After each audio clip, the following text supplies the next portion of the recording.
Allez les petits scientifiques, on continue ce chapitre 9 sur la lumière sous toutes ses formes.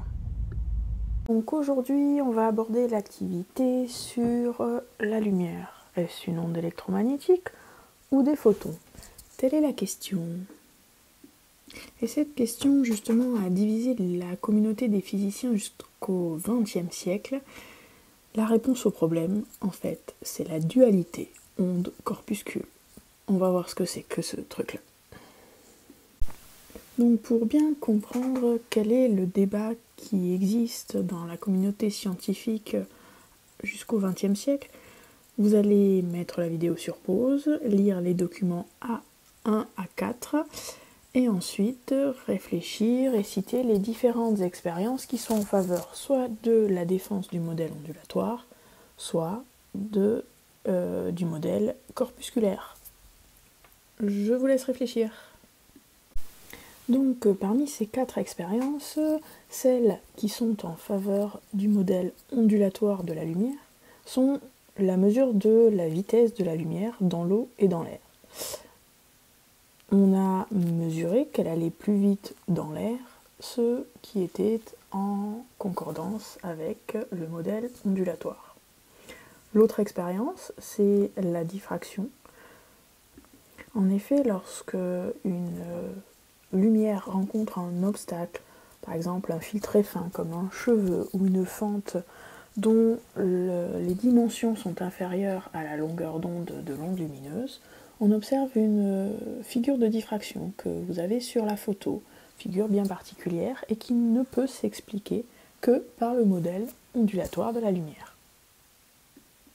Mais d'autres expériences ne peuvent s'expliquer que par un modèle corpusculaire. C'est le cas des spectres de lampes à vapeur de gaz qui ont des spectres avec des raies bien définies, avec des valeurs bien précises et non des spectres continus. Il apparaît ici la notion de quantification de l'énergie lumineuse. Cette quantification de l'énergie lumineuse, qui ne s'explique que par le modèle corpusculaire de la lumière, se retrouve ici également dans l'effet photoélectrique, où il a été observé qu'on ne pouvait arracher des électrons à un métal uniquement si on l'éclairait avec des ondes lumineuses d'une certaine énergie, et pas n'importe laquelle. La grandeur qui caractérise un modèle ondulatoire, une onde, c'est comme on l'a déjà vu pour les ondes mécaniques, c'est la longueur d'onde, notée lambda, qui s'exprime en mètres. Et cette longueur d'onde qui correspond, je vous rappelle, à la période spatiale, est reliée à la période temporelle notée grand T par la célérité de l'onde et par la relation mathématique lambda égale ct. On peut donc également relier cette longueur d'onde à la fréquence de l'onde notée nu, qui est l'inverse de la période. Je rappelle, nu égale 1 sur t. Et on a donc la relation entre la longueur d'onde et la fréquence de l'onde, lambda égale c sur nu, ce qui vous est d'ailleurs rappelé dans le petit coup de pouce. Maintenant, voyons ce qui caractérise le modèle corpusculaire. C'est l'énergie du photon, cette énergie qui est quantifiée et dont la valeur est égale à h nu. Nu étant la fréquence de l'onde lumineuse, h la constante de Planck, égale à 6,63 10-34 joules seconde. On retrouve ici tout l'intérêt de la modélisation et la définition de ce qu'est un modèle. Un modèle permet d'expliquer des phénomènes physiques tout en ayant ses limites. Et on se rend compte ici qu'en fin de compte, les expériences en optique, les phénomènes optiques peuvent s'expliquer soit par un modèle, soit par l'autre, ces deux étant tout à fait cohérents l'un avec l'autre puisqu'on peut les relier. Et ils ont chacun leurs limites. Donc, qu'est-ce qui relie ces deux modèles? On vous demande de donner la relation entre l'énergie du photon qui caractérise le modèle corpusculaire et la longueur d'onde qui caractérise le modèle ondulatoire. On a vu que l'énergie du photon s'exprimait en fonction de la fréquence de l'onde, E photon égale h nu, et on sait qu'il y a une relation entre la fréquence d'une onde et sa longueur d'onde. Nu égale C sur lambda. Donc on retrouve la relation que l'énergie du photon est égale à hc sur lambda. Donc cette relation relie les deux modèles en un, le modèle de la dualité onde-corpuscule. Penchons-nous maintenant plus particulièrement sur ce que sont les ondes électromagnétiques. Donc une onde électromagnétique, c'est une onde, comme son nom l'indique. Donc nous avons vu la définition de ce qu'était une onde en mécanique, c'est la propagation d'une perturbation. Ici, c'est la propagation d'une perturbation du champ magnétique et du champ électrique. Le domaine de fréquence de ces perturbations est très étendu. On a donc défini différentes familles d'ondes électromagnétiques et on va voir également quelles sont leurs applications. Donc on a les ondes radio qui ont les fréquences les plus faibles, c'est-à-dire les longueurs d'onde les plus élevées, entre 10 puissance 3 et 1 mètre pour la longueur d'onde. Ensuite, lorsque l'on va diminuer de longueur d'onde ou augmenter dans les fréquences, on va retrouver les micro-ondes, puis les infrarouges, pour se retrouver dans le visible. Donc la lumière visible est bien une onde électromagnétique. Un domaine relativement réduit par rapport à tout le spectre des ondes électromagnétiques. Lorsque on continue à diminuer dans les longueurs d'onde ou augmenter dans les fréquences, on va retrouver les ultraviolets, puis les rayons X. Alors on a les rayons X mous et durs, et enfin les rayonnements gamma. Alors pour les domaines d'application, je repars dans l'autre sens, je repars des rayonnements gamma, qui sont ceux qui ont donc les longueurs d'onde les plus petites, c'est-à-dire les fréquences les plus élevées, donc ce sont les rayonnements les plus énergétiques. Ils sont en effet très dangereux, ils sont issus des radiations émises par les éléments radioactifs, donc on va retrouver ça dans tout ce qui est radioactivité nucléaire, et du coup c'est utilisé dans ce qu'on appelle la scintigraphie dans le milieu médical. Ensuite, les applications des rayons X. L'application la plus connue, c'est la radiographie médicale, mais ils sont aussi utilisés dans tout ce qui est les contrôles des bagages dans les aéroports, par exemple. Ensuite, on retrouve les ondes électromagnétiques du visible, qui vous servent à voir. Les ultraviolets. Pour ce qui est des ultraviolets, en fin de compte, ils sont émis naturellement par le soleil et les étoiles. Il en existe de 3 types, A, B et C. Il faut savoir que les UVC sont absorbés par la couche d'ozone, puisqu'ils sont très dangereux pour l'homme. Mais les UVA et B, eux, ils passent à travers la couche d'ozone et ils sont nécessaires à notre organisme, ils sont nécessaires aux plantes pour la photosynthèse. Mais bon, il faut savoir que quand même, durée limitée d'exposition, puisqu'ils sont quand même à trop grosse dose, nocifs pour la peau et les cellules, ils peuvent provoquer des cancers. Ils sont émis également soit par certaines substances chimiques, certains animaux, et qui émettent de la fluorescence en présence d'UV.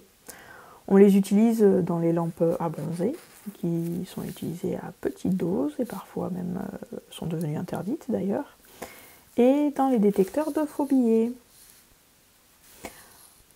Ensuite, on a les infrarouges. Les infrarouges sont utilisés par exemple dans les télécommandes. Donc la télécommande de votre télévision émet des infrarouges. On l'utilise en fibroscopie, c'est une analyse médicale. Mais également pour tout ce qui est imagerie ou détection thermique, savoir si il y a des fuites thermiques, des ponts thermiques dans votre maison par exemple, ou par les militaires pour la vision qu'on appelle infrarouge de nuit. Ensuite, application des micro-ondes. Donc ils sont utilisés, comme leur nom l'indique, dans les fours de cuisine, dans le micro-ondes. On les utilise dans les communications satellites et aussi dans le cinémomètre. C'est quoi ce truc-là? C'est simplement le radar routier, voilà, qui utilise des micro-ondes. Également le Wi-Fi. Alors le Wi-Fi est à la limite entre le micro-ondes et l'onde radio. Les ondes radio, on va les retrouver pour l'utilisation des téléphones portables, du Bluetooth, de la TNT, comme leur nom l'indique, pour la radio, en bande FM, en bande AM, donc les ondes courtes, les ondes longues, modulation de fréquence, c'est ce que veut dire FM, modulation d'amplitude, c'est ce que signifie AM, ou pour la CB, donc cette radio utilisée surtout par les automobilistes. On conclura que ces ondes électromagnétiques sont très utiles. Donc en suivant, avant la fin de la séance, il faut que vous rédigiez votre cours, le 3.1 à 3.5, et ensuite que vous vous penchiez sur les exercices numéro 22, c'est-à-dire le QCM, alors juste les questions 1 à 5, et ensuite les exercices numéro 23, 24, 28 et 29. Et d'ailleurs, la correction d'un des exercices va suivre. À ne regarder bien sûr qu'après avoir un petit peu réfléchi. Donc voici la correction un petit peu plus détaillée du numéro 28. Donc le laser femtoseconde qui est utilisé dans la chirurgie de la myopie. En fin de compte, il délivre des impulsions très très courtes de l'ordre de la femtoseconde. Donc je vous rappelle, milli, micro, nano, pico, femto. Femto, on est à 10 moins 15 secondes pour éviter les effets thermiques et donc de brûler l'œil. Donc ce laser émet des radiations dont la longueur d'onde est de 1 micromètre. Et chacune des impulsions transporte une énergie de 0,1 microjoule. On vous demande de calculer la fréquence de ces radiations, à quel domaine appartiennent ces radiations, de calculer l'énergie d'un photon associé à ce rayonnement et d'en déduire le nombre de photons émis pour chacune des impulsions. Donc pour la première question, on vous demande la fréquence de l'onde, sachant qu'on vous donne la longueur d'onde, donc toujours la même relation qui était aussi valable en mécanique, nu égale c sur lambda. On utilisait en mécanique en effet la notation F, c'est juste un changement de notation. Donc nu 3 10 puissance 8, qui est la célérité de la lumière, divisé par 1 10 puissance moins 6, puisque micro c'est 10 puissance moins 6. On obtient donc une fréquence de 3 10 puissance 14 Hz. Ici, qu'on regarde en longueur d'onde ou en fréquence, on se retrouve pour du 10 puissance 14 Hz dans les infrarouges.